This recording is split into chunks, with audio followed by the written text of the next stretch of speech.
سلام بچه‌ها، روز اول هفتهتون بخیر. امیدوارم که شعور خیلی خوبی داشته باشین توی این هفته. بچه‌ها شارژرهای 100% اپل و سامسونگتون رو از من تهیه کنید. چرا؟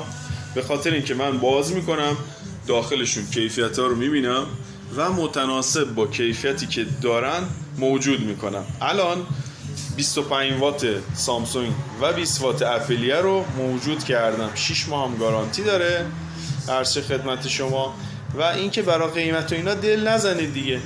جنس اصلیه رو که میبرید هم خیالتون راحته، هم درصد باتریتون نمیاد پایین، هم به گوشیتون آسیب نمیخوره. همین که حساسیت ما برای خرید اجناسمون این نیست که به رنگ کارتون و به شکلش و به سفارش اروپا و عرب و فلان اینا نیست. اینا همش چرت و پرته. ما باز میکنیم، اینجوری نگاه کن، باز میکنیم ببینیم چه کیفیتی داره. اصلا به این شلاقی در اومدن و به 4 پین و